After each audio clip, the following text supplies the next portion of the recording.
네, 오늘 말씀의 제목은 여호와는 나의 목자시니라는 말씀의 제목입니다. 오늘 예배의 자리에 오신 여러분들을 진심으로 환영합니다. 우리 집사님께서 좌우로 인사를 좀 시켰으면 좋겠다 그래서 좌우로 인사 한번 하겠습니다. 잘 오셨습니다. 네, 사랑하고 축복합니다. 네, 오늘 말씀의 제목이 여호와는 나의 목자시니라는 제목입니다. 오늘 본문 말씀 1절을 한번 읽어보도록 하겠습니다. 1절입니다. 같이 읽습니다. 시작. 여호와는 나의 목자시니 내가 부족함이 없으리로다. 어느 교회 목사님이 아마 설교 제목을 길게 이렇게 작성하시는가 봐요. 저는 좀 가급적이면 짧게 하려고 애를 쓰는데 아마 이 목사님은 설교 제목이 굉장히 긴가 봐요. 근데 이제 어느 날 인쇄소에서 주보를 인쇄하려고 하는데 설교 제목이 없는 거예요. 목사님이 빠뜨린 거죠. 그래서 그 목사님께 그 설교 제목을 물어보니까 여호와는 나의 목자시니 라는 말씀을 하신 거예요. 그런데 이제 그 인쇄소 주인이 평소 때는 굉장히 길었는데 여호와는 나의 목자시니 이 말씀을 하니까 여호와는 나의 목자시니 이것뿐인가요? 라고 여쭈었습니다. 그러니 목사님이 여호와는 나의 목자시니 그것으로 충분합니다. 라고 말해줬어요. 그런데 이제 그 다음 주 목사님이 주보를 받아보고는 한참을 웃다가 울었다고 합니다. 왜 그러냐니까 주보의 제목이 이랬습니다. 여호와는 나의 목자시니 그것으로 충분합니다. 참 의미 있는 제목이죠. 그 목사님이 이 제목을 보고 너무 이렇게 감동이 돼가지고 울었다는 거예요. 내가 부족함이 없으리로다. 여러분, 여기서 부족함이 없으리로다 라는 말은 무슨 없을 것이다 또는 앞으로 없었으면 좋겠다 이런 의미가 아닙니다. 이것은 지금도 없고 앞으로도 없을 것이다 라는 그런 말씀입니다. 여러분, 이렇게만 되면 얼마나 좋겠습니까? 그죠? 우리에게 앞으로 살면서 평생 부족함이 없다면 얼마나 좋겠는가 그 말이죠. 그런데 하나님의 말씀은 분명히 그렇게 된다라고 말씀하십니다. 그런데 조건이 있습니다. 그죠? 어떻게 해야 부족함이 없다는 거죠? 여호와는 나의 목자시니 이 조건이 붙습니다. 여호와가 나의 목자가 된다면 부족함이 앞으로 영원히 없을 것이다.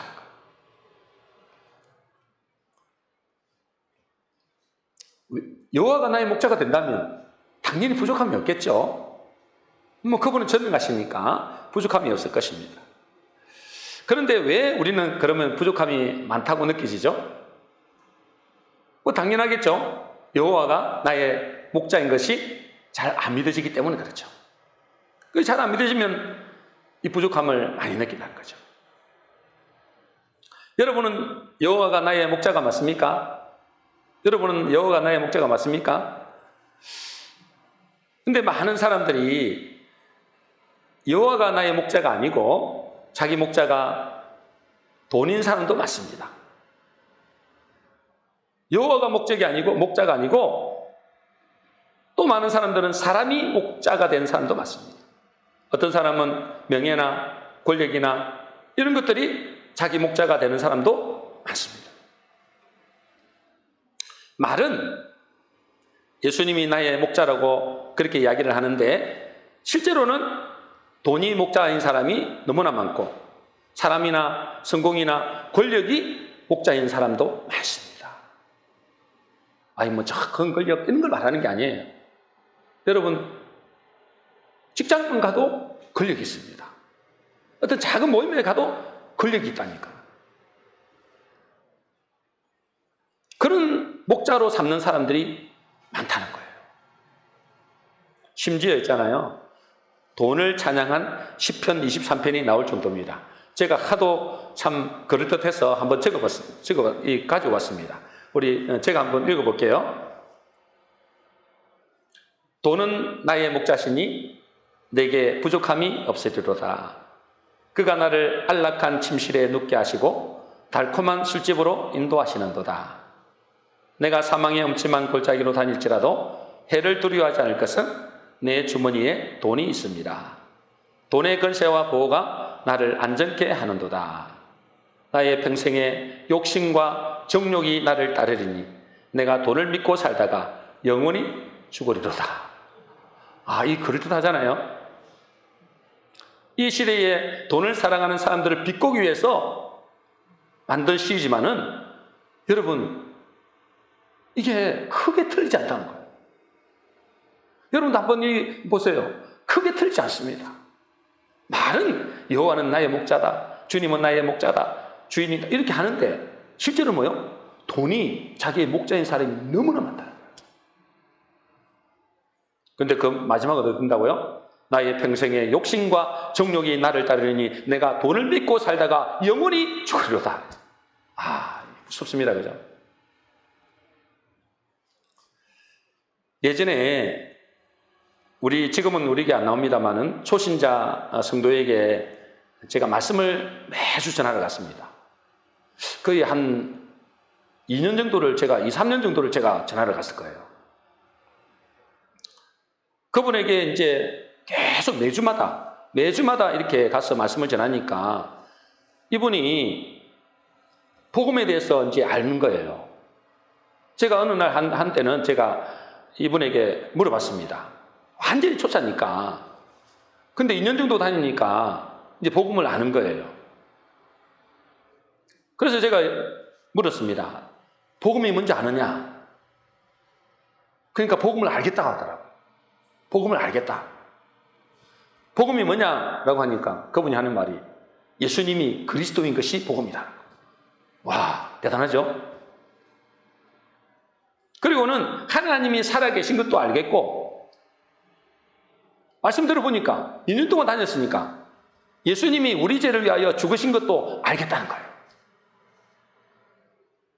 그런데 문제는 예수님이 자기 인생에는 관여하지 않았으면 좋겠다라고 이야기하더라고요. 자기 인생에는 관여 안 했으면 좋겠다는 거예요. 자기는 하나님이 살아계시고 이제 예수님을 믿어야 되겠다는 것까지는 알겠는데 주일마다 예배드려야 되고 기도해야 되고 말씀을 읽고 말씀대로 살아야 되고 그런 것은 좀 간섭 안 했으면 좋겠다는 거예요. 그래서 제가 물었습니다. 예수님이 그냥 내 사업 좀 도와주고 내 가정을 행복하게 해주고 나중에는 천국에도 보내주기를 원하는 것이 내 인생의 주인 되는 것은 싫은 거죠. 그래서 제가 물어봤습니다. 그러니 뭐라 할까요? 솔직히 맞다는 거예요. 솔직히 맞다. 자기 사업이나 좀 도와주고 자기 어떤 어려움이나 어떤 불행이나 이런 데서 좀 막아주고 나중에 저 천국이나 좀 보내주면 되지. 하나님이 나에게 간섭 안 했으면 좋겠다는 거예요. 그냥 내 멋대로 좀 살다가 난 나중에 천국이나 갔으면 좋겠다는 거예요. 여러분, 이것은 이분만의 이야기는 아닙니다. 그죠? 아마 우리 여러분들이나 저나 아마 그런 마음들이 크고 작은 차이는 있겠습니다만은 있는 분들도 있을 겁니다. 근데 여러분, 이것은 예수님을 제대로 믿는 것이 아닙니다. 이거는 제대로 믿는 게 아니에요. 다시 말해서 주님이 나의 목자로 믿는 것은 아니다는 거예요. 많은 사람들이 예수님을 이런 식으로 믿고 있는 사람들도 많습니다. 그분은 이제 교회는 안 나오지만 여러분들은 교회는 나오지만 내 인생에는 좀 관여 안 했으면 좋겠다. 그냥 적당히 하나님 복을 주시고 나를 막아주시고 나를 지켜주시고 잘되게 해주시고 이런 거는 좋은데 내 인생에는 관여하지 말라는 거예요. 나는 내 멋대로 살겠다는 거예요. 이런 생각을 가진 사람들이 의외로 많다는 거예요. 여러분, 이렇게 믿으면 구원이 있을까요? 아까 그분에게서 이렇게 믿으면 구원이 있을까요? 이분은 예수님도 영접했습니다. 예수님이 그리스도인 것을 믿습니다. 그분이 예수님을 자기 죄를 위하여 십자가 돌아가신다고 믿어요. 그럼 그분이 구원을 받을까요? 뭐 제가 아는 신앙으로는 그 사람은 구원이 없습니다. 아직. 그럼 어떤 사람은 이렇게 말할 겁니다. 요한복음 1장 12절에 보면 영접하는 자, 곧 그 이름을 믿는 자들에게는 하나님의 자녀가 된다고 하지 않았습니까? 영접하고, 그죠? 믿으면 하나님의 자녀가 된다고 말씀이 나와 있잖아요. 여러분 그렇지 않습니다. 그죠? 제가 지난번에도 몇 번을 말씀드렸습니다만은 여러분 요한복음 1장 12절의 말씀만 가지고 우리가 암송하고 있으면 안 됩니다. 여러분. 그 앞에 구절을 잘 봐야 됩니다. 그 앞에 구절을 건너뛰어서 그 성경 구절만 읽으면 말이 맞는 것 같아요. 영접하고 믿는다고 하면 구원을 받는 것 같아요. 하나님 자녀가 되는 것 같아요. 근데 그 앞에 구절이 어떻게 되어 있느냐 말이에요. 요한복음 1장 10절 11절 그 앞에 구절입니다. 우리 같이 한번 읽어보겠습니다. 시작. 그가 세상에 계셨으며 세상은 그로 말미암아 지은 바 되었으되 세상이 그를 알지 못하였고 자기 땅에 오매 자기 백성이 영접지 아니하였으나. 세상이 뭐요? 그가 세상에 계셨고 세상은 그로 말미암아 지은 바 되었다. 그분이 누구예요? 우주 만물의 주인이다. 그분이 창조주다. 창조주. 창조의 주인이라는 거예요. 우리는 그의 피조물이라는 거예요. 그런데 뭐죠? 세상은 그를 알지 못하였고 자기 땅에 왔다. 자기 땅에 주인이 왔다는 거예요. 진짜 주인이 자기가 만든 땅에 직접 왔는데 자기 백성이 뭐 하지 않았다고요? 영접지 않았다는 거예요. 영접지 않았다는 거예요. 뭘 영접하지 않은 거죠? 뭘 영접하지 않은 거죠? 나는 예수님을 믿습니다. 나는 예수님을 마음에 모셔드립니다. 그걸 영접 안 한 게 아니에요. 그렇게 한다니까 사람들이. 근데 그렇게 한다고 그럼 구원 받느냐? 그게 아니라는 거예요. 여기서 영접한다는 말은 뭘 말하는 거죠? 자기 땅에 왔댔잖아요. 그분이 주인으로 이 땅에 왔다는 거예요. 그분이 이 땅에 왕으로 왔다는 거예요. 그분이 나의 이 땅에 하나님으로 왔다는 거예요. 그 주인 되신 그분을 영접하는 겁니다. 예수를 믿는 것이 아니고 그 예수님이 나의 주로 믿는 거예요. 나의 하나님으로 믿는 거예요. 나의 왕으로 믿는다 이 말이에요. 그 믿는 사람이 영접하는 거예요. 그걸 보고 믿는 자 그런 거예요. 그 믿는 자가 그걸 영접하는 자가 하나님의 자녀가 되는 것이지 나는 예수님을 입으로 영접했습니다. 나는 입으로 예수님을 믿습니다. 한다고 그것이 믿는 것은 아니라는 거예요. 근데 그렇게 믿는 사람들이 얼마나 많은지 모른다는 거예요. 그래서 속는 거라니까는 여러분.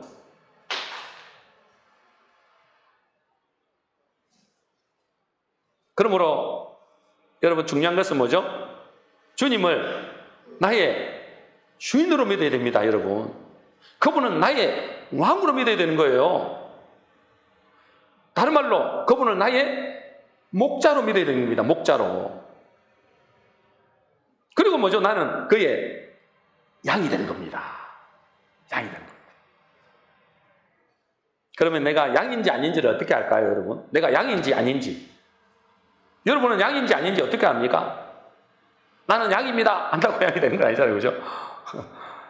나는 양인지 아닌지 어떻게 아느냐? 여러분, 양이 좋은 동물일까요? 별로 안 좋은 동물일까요? 여러분, 양은 좋은 동물이에요? 별로 안 좋은 동물이에요?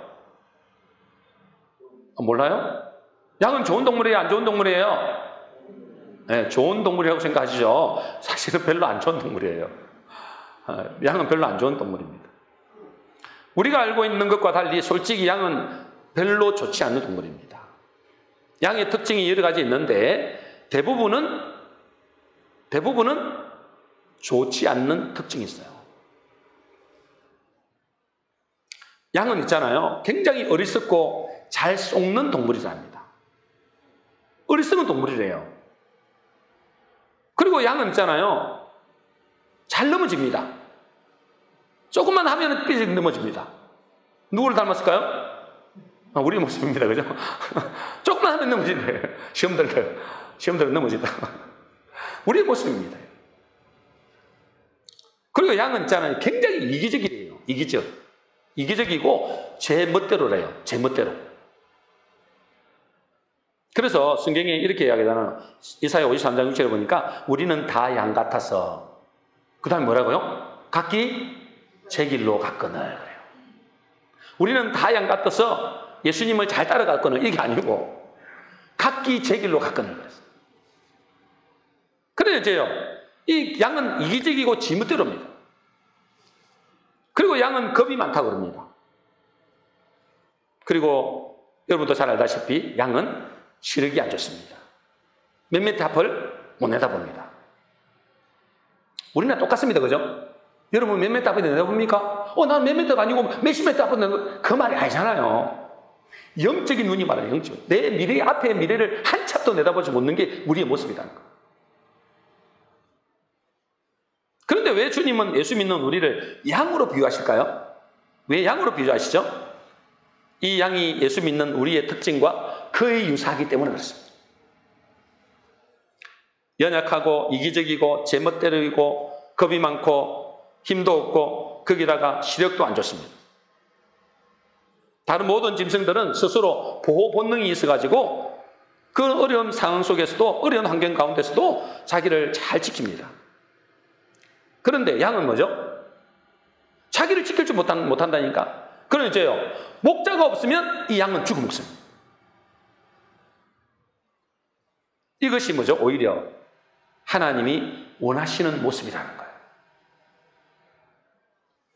근데 양의 장점이 하나 있는데, 그것이 뭘까요, 여러분? 양의 장점. 양의 장점이 뭐죠? 아무도 대답 안 해요? 어떻게 알았어요? 우리 안주인 눈치가 참 빠르시네요. 여러분, 기가 밝습니다. 기가 밝아요. 그래서 양은 있잖아요, 목자의 음성을 잘 듣습니다. 분별을 한다는 거예요. 분별. 이 목자가 이야기하고 저 목자가, 자기 목자가 이야기하는 거는 완전히 분별 안 돼요. 그래서 다른 목자가 이야기하면 안 따라간대요. 근데 자기 목자가 가자 그러면 따라간대요. 그래서 양은 있잖아요, 오로지 목자의 음성을 듣고 따라갑니다. 이것이 어찌 보면 양의 유일한 장점이자 사는 길입니다. 그러므로 내가 양인지 아닌지 유일하게 알 수 있는 것이 뭐죠? 나는 양입니다. 나는 양입니다. 아무리 자기가 이야기한다 해도 양은 뭐 해야 된다고요? 양은 뭐 해야 된다고요? 목자이신 주님의 음성을 듣고 따라갑니다. 그 사람이 목자라니까. 그 사람이 양이라니까. 그래서 요한복음 10장 27절입니다. 우리 같이 읽겠습니다. 시작. 내 양은 내 음성을 들으며 나는 그들을 알며 그들은 나를 따르느니라. 내 양은 내 음성을 듣는다. 목자의 음성을 듣는다. 그 말이죠. 그리고 그들은 그 목자를 따른다. 이게 양입니다, 여러분. 저와 여러분들은 왜 이 교회에 예배드리는 자리에 와 있습니까? 왜 와 있어요? 주님의 음성을 듣고 이 자리에 있는 겁니다. 참, 여러분들은 진짜 축복된 사람이에요. 저 어떻게 해서 이 자리에 왔는지는 참 신기하고 놀랄 뿐이에요. 여러분들이 왜 이 자리에 왔을까요? 양이기 때문에 온 거예요. 일단은 왜 양이에요? 일단은 양이기 때문에 그 목자의 음성, 주님의 음성, 저 세상 사람들을 다 거절하는 그 목자의 음성을 듣고 이 자리에 온 거예요. 그러니 여러분들이 양일 가능성이 높습니다. 비록 믿음도 부족하고 고집도 세고 제멋대로고 잘 넘어지고 하지만은 가장 중요한 것은 뭐죠? 그 하나님의 음성을 듣고 이 자리에 온 거예요. 그러니까 여러분들은 참 진짜 복된 사람들이야. 진짜 복된 사람들. 그 수많은 사람들이 있는데, 그죠? 그 똑똑한 사람들 얼마나 많아. 그런데도 뭐요? 여러분들이 그 목자 대신 주님의 음성을 듣고 이 자리에 있는 거예요. 기적이죠? 와, 진짜 기적입니다.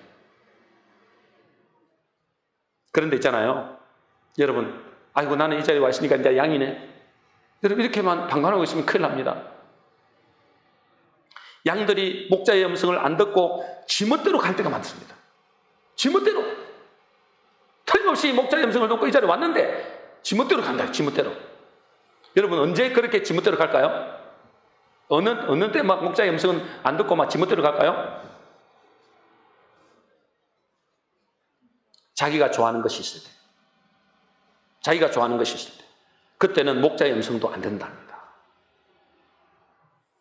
어느 선교사님이, 제가 들었는데요. 어느 선교사님이 이스라엘 목동 생활을 체험해 본 적이 있대요.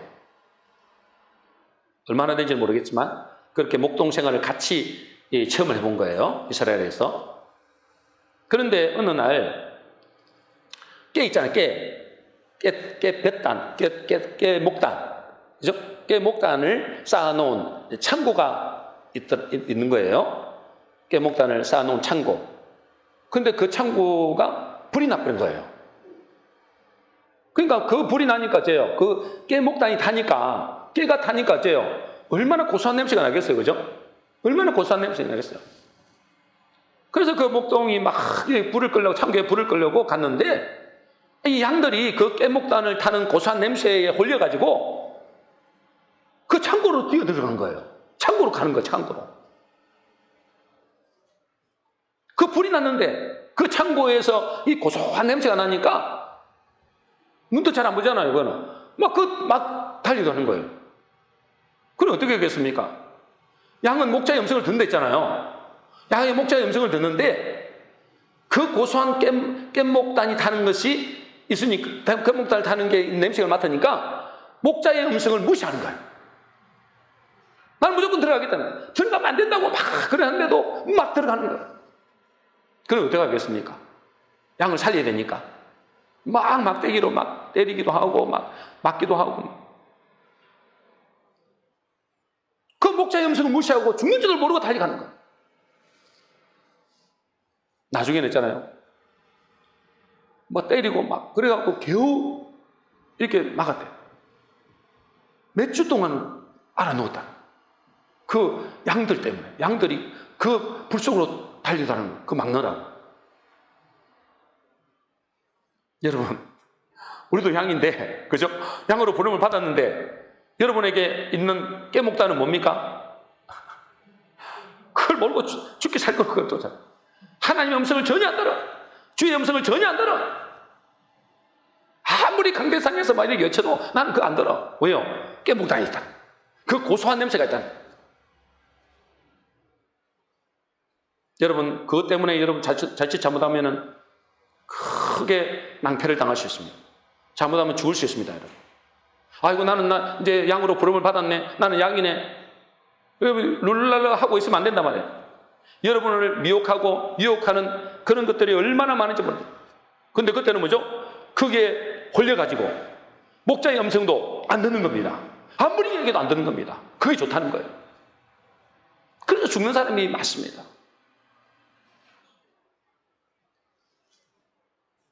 그러므로 우리의 삶 속에서 주님의 음성을 듣고 그 음성을 따라가야 됩니다.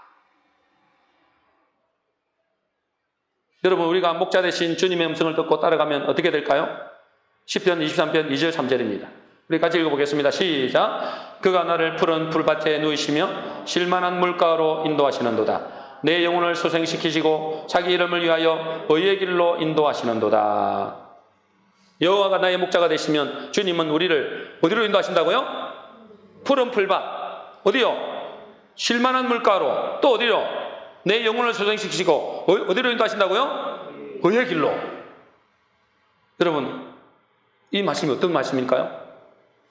야, 이제 주님이 우리의 목자가 되시니, 여호와가 우리의 목자가 되시니 이제는 아무런 문제 없는 곳으로, 걱정거리 염려 없는 그런 세상으로 우리를 늘 즐겁고 평안하고 행복한 길로 인도하신다. 그 말이 아니에요. 그것도 있을 수는 있겠죠. 근데 그게 아니에요. 여러분, 양에게 있어 푸른 풀밭, 실만한 물가는 무엇을 의미할까요? 무엇을 의미하죠? 양에게 있어 풀밭은 여러분 생명의 양식입니다. 실만한 물가는 뭐죠? 생명의 물입니다. 이 생명의 양식, 생명의 물은 무엇을 의미할까요? 무엇을 의미해요? 그리스도를 의미합니다. 그리스도를 의미합니다. 예수 그리스도를 의미합니다. 여러분, 양에게서 푸른 풀밭과 실만한 물가는 생명의 양식, 생명의 물을 의미하는데 그것은 곧 예수 그리스도를 의미합니다. 그래서 주님은 이렇게 말씀하십니다. 요한복음 6장 36절입니다. 같이 읽겠습니다. 시작. 예수께서 이르시되 나는 생명의 떡이니 내게 오는 자는 결코 줄이지 아니할 것이요 나를 믿는 자는 영원히 목마르지 아니하리라. 여호와 하나님이 나의 목자가 되시면 우리를 뭐요? 생명의 떡이요 생명수 되시는 그리스도께로 인도한다는 거예요. 왜 그리스도께로 인도하시죠? 그리스도 안에 뭐가 있기 때문에? 영원한 생명과 축복과 지혜와 지식의 보화가 다 들어있기 때문에 그래요. 그리로 인도한다니까.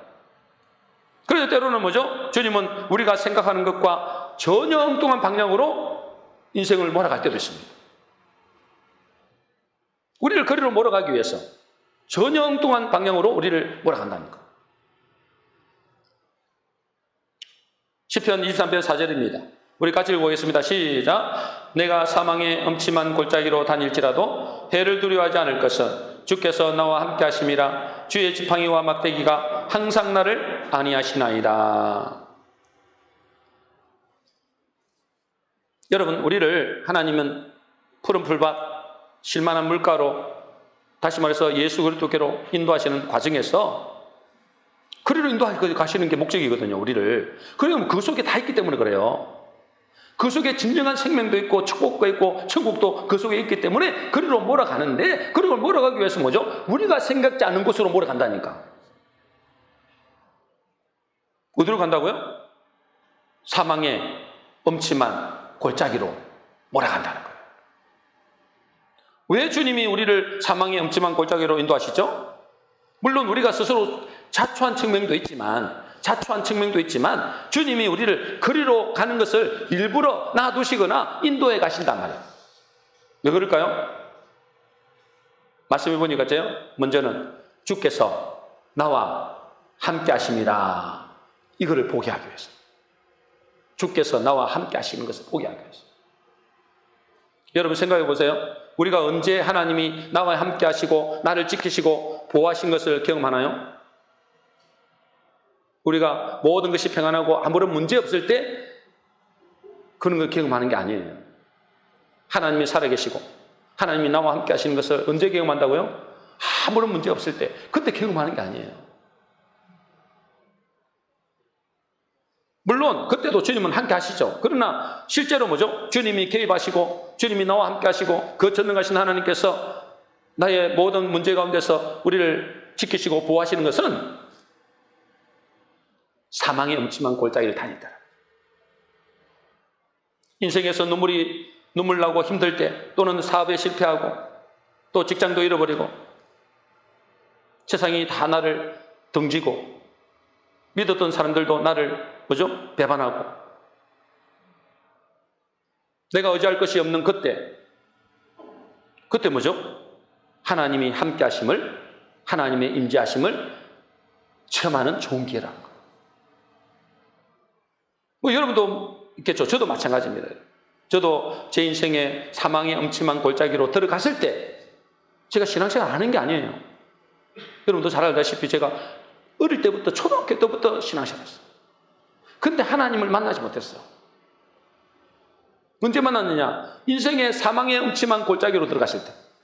물론 육신적으로는 어떤 고통, 그게 아니라 내 심령 속에 사망의 음침한 골짜기로 들어갔을 때, 그때 뭐냐? 이 복음의 말씀이 그때 들려졌어요. 그때 들려지더라니까. 그때 주님을 만났고 인생의 진로가 완전히 바뀐 겁니다. 잘 나갈 때 아닙니다, 여러분. 평안할 때, 아무런 문제 없을 때 주님이 나와 함께하는 걸 체험하는 게 아니에요. 사망의 음침한 골짜기, 정말로 이 사망이 나를 둘러싸고 싸는 것 같은 그런 느낌이 들 때, 그때 하나님 앞에 엎드리니까 하나님이 뭐죠? 나를 만나주시고 그때 주님이 나와 함께하는 것을 체험하게 되고 이 복음의 말씀이 그때 들려지는 거예요. 어느 회사 회장님이 이런 간증을 했습니다.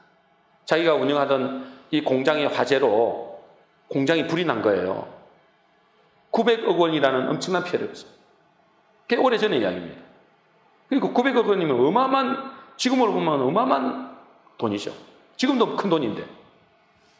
그러니 이 회장님이 앞이 캄캄하고 절망 가운데 있는데 그분이 하나님 앞에 엎드린 거예요. 그런데 그 절망스러운 가운데 하나님 앞에 엎드릴 때 그때 영의 눈이 열렸다는 거예요. 그리고 그 인생이 완전히 바뀌어버렸어요. 그는 이렇게 고백합니다.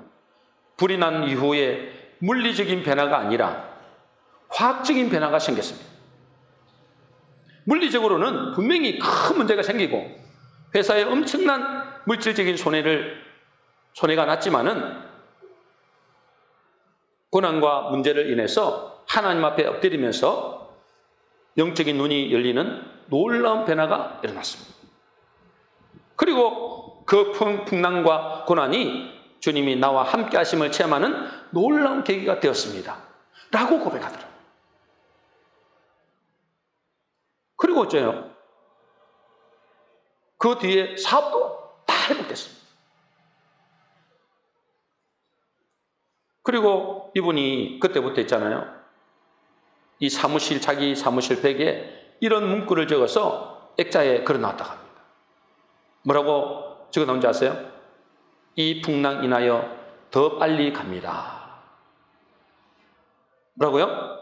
이 풍랑 인하여 더 빨리 갑니다. 여러분 들어보셨죠? 어디 들어봤어요? 찬송가에 있습니다. 그죠? 찬송가 373장입니다. 우리 한번 불러보겠습니다. 1절 불러보겠습니다. 같이 시작. 고요한 바다로 저천국 향할 때 주님께 순풍 주시니 참 감사합니다. 수풍만 주는 게 아니라 3절 가집니다. 큰 물결이 일어나 나시지 못하나 이 풍랑으로 인하여 더 빨리 갑니다. 이분이 이걸 체험한 거예요. 이 회장님이. 이 풍랑 인하여 더 빨리 갑니다. 여러분 뒤에다가 다 액자를 걸어놓고 이렇게 그걸 보면서 어려움을 당할 때마다 그렇게 보고 위로를 받고 그런답니다. 여러분 우리의 삶 속에서 때로 큰 풍랑과 물결이 일어나기도 합니다. 부부의 문제, 자녀의 문제, 경제의 문제, 또 질병의 문제, 인간관계 문제, 엄청난 풍랑과 폭풍이 일어날 수도 있습니다. 그래서 그것 때문에 힘들고 숨이 막히고 고통 속으로 들어가는 것 같은데 그 풍랑으로 인하여 그 고난과 문제로 인하여 어떻게 될까요, 여러분? 그때 하나님 앞에 엎드리면 하나님의 음성이 들리기 시작합니다. 그래서 뭐죠? 우리의 인생이 하나님이 원하시는 목적지에 더 빨리 가게 된다. 그래서 하나님 때로는 우리를 어디로 인도하신다고요? 사망의 음침한 골짜기로 다니게 하신다. 왜요? 주께서 나와 함께 하신 거예요. 그 뒤에 바로 나옵니다. 주께서 나와 함께 하십니다. 주의 지팡이와 막대기가 나를 안위하시겠다. 제가 이번 주에 이 말씀을 준비하면서 이 마음이 드는 거예요. 우리 성도님들이 세상에서 얼마나 힘든 삶을 살까, 이런 마음이 확 드는 거예요. 저도 세상 일을 많이 해봤습니다. 여러분 세상은 예수 믿는 우리가 살기에 너무나 힘든 곳이에요. 왜요? 정반대라니까.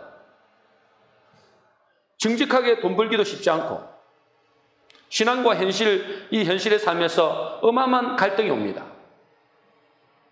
특히 여러분 삶에서 늘 부딪히는 그런 인간관계가 얼마나 힘든지 저는 잘 압니다. 정말 어렵고 고통스러운 일이 한두 번이 아닐 겁니다. 저도 그걸 경험했고 여러분도 아마 경험하고 있을 겁니다. 근데 제가 이 본문을 묵상하는데 주님이 힘들게 세상살이하는 우리 성도님들에게 이 말씀을 전하라라는 마음을 주셨어요. 무슨 말씀일까요?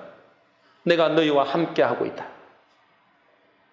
너희가 어디를 가든지 무슨 일을 하든지 내가 너와 함께한다. 그러니 어떤 상황 속에든지 불안해하거나 두려워하지 말라. 이 마음을 쫙 주신 거예요. 여러분, 오늘 주님은 우리에게 분명히 말씀하십니다. 그죠? 내가 사망의 엄침한 골짜기로 다닐지라도 해를 두려워하지 않을 것은 주께서 나와 함께 하십니다. 주의 지팡이와 막대기가 나를 안위하시나이다. 여러분, 우리 성도들 중에 혹시 이런 사망의 엄침한 골짜기로 다니는 사람이 있습니까? 여호와가 나의 목자시니 내가 부족함이 없음을 믿으시기를 바랍니다. 비록 사망의 엄침한 골짜기로 다닐 수도 있지만 그때가 뭐죠? 하나님의 특별한 보호하심과 또 특별히 함께 하심을 체험하는 그런 기간임을 믿으시기 바랍니다. 그리고 그때가 뭐죠?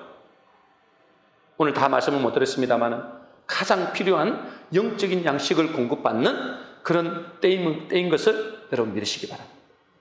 그 사람이 나중에 주님의 집에 영원히 거하게 되는 축복의 사람이 되는 겁니다. 마지막으로 이렇게 읽겠습니다. 우리 한번 읽어보겠습니다. 시편 23편 6절입니다. 같이 읽겠습니다. 시작. 내 평생의 선하심과 인자하심이 반드시 나를 따르리니 내가 여호와의 집에 영원히 거하리로다. 우리 모든 성도님들은 오늘 말씀을 통해서 주님이 나의 목자가 되심으로 부족함이 없는 인생, 주께서 함께 하시며 지키시고 보호하는 인생임을 믿음으로 여호와의 집에 영원히 거하는 복된 성도 되시기를 주의 이름으로 축원합니다.